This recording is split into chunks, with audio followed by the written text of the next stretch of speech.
Welcome to The Explainer. Today we're talking about a traveler that spent billions of years moving through the empty space between stars. And when it finally got here, to our solar system, it did a lot more than just fly by. It kicked off one of the most intense scientific debates of our time. Spotting an object from another star system is like finding a message in a bottle washed up on the beach. It's unbelievably rare. We've only ever confirmed 3 of them. But this one was different. It didn't just pass by. It made us question some of our most basic ideas about the universe and, well, our place in it. So, was it just a really strange comet, something born in a star system totally unlike our own?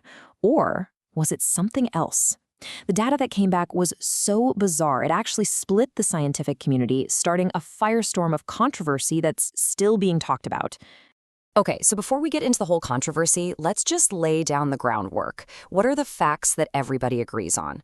Let's talk about what we know for sure about the object officially called 3I/Atlas. This timeline really shows you how fast the science world jumped on this. They even found earlier images of it from the TESS satellite, tracking it back to May. But the official discovery was July 1st from the Atlas Observatory in Chile. And then just 1 day later, its path was confirmed to be hyperbolic. Now that's a really key detail. It means its path wasn't a closed loop. It was moving way too fast for our sun's gravity to grab it. This visitor was just passing through. And right here, this is the heart of why this was such a huge deal. An interstellar object, an ISO, is a physical piece of another star system. For scientists, it's kind of like a cosmic FedEx package showing up on our doorstep after traveling for who knows how long through the galaxy. Look, the first 2 interstellar objects, Oumuamua and Borisov, were super interesting, don't get me wrong. But 3I/Atlas? It presented a whole different level of mystery. As the data kept rolling in, a bunch of weird things, anomalies, started to pile up that just couldn't be easily explained away. And we're not talking about just one odd reading here.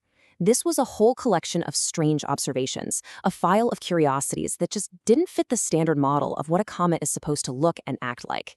And that led to 2 very, very different explanations. Every single one of these was a puzzle. A jet pointing towards the sun? That's the wrong way. A chemical signature loaded with carbon dioxide and way more nickel than you'd expect.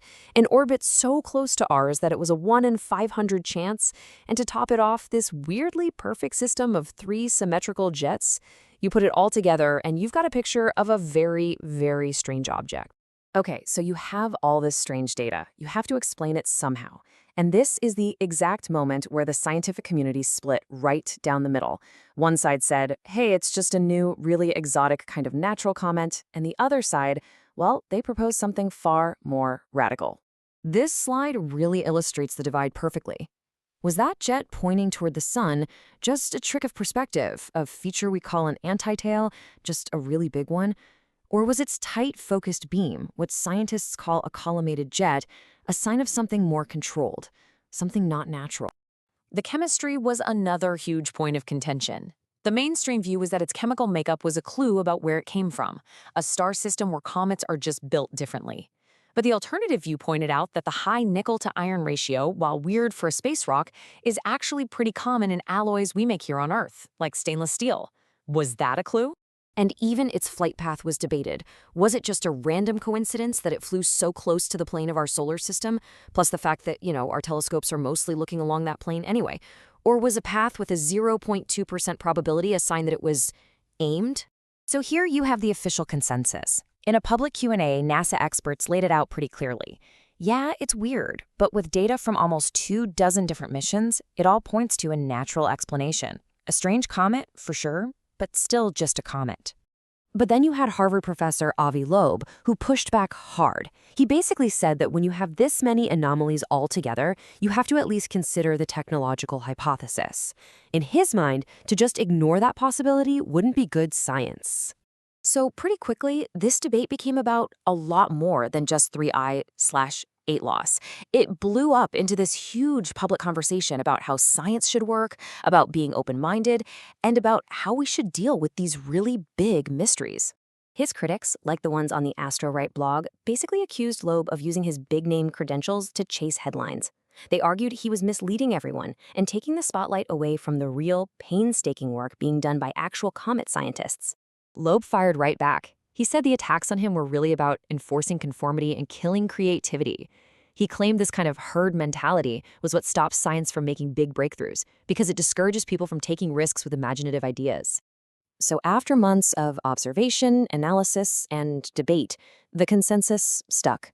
While scientists are still studying a lot of the weird features, the vast majority of astronomers concluded that they can be explained by natural, even if very exotic, comet physics. 3i/Atlas may have forced us to rewrite a few chapters in the textbook on comets, but it didn't make us throw the whole book.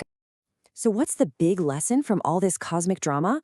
Well, far from being the end of the story, 3i/Atlas has really just kicked off a whole new era in our search for visitors from other stars. And just think about the scale of what's coming. For almost all of human history, we had found exactly 0 interstellar objects. Then we found 3 in just a couple of years. Now with new observatories like the Vera Rubin coming online, we expect to find dozens more. Our cosmic neighborhood is about to get a whole lot busier. Ultimately, 3i/Atlas was a stress test. It pushed our technology, it challenged our scientific models, and it tested our ability to have a rational debate when faced with a huge mystery. It was a strange, wonderful, and a controversial messenger. And the next one is already on its way. But because of the debate this object started, we'll be that much more prepared for whatever secrets it has to share.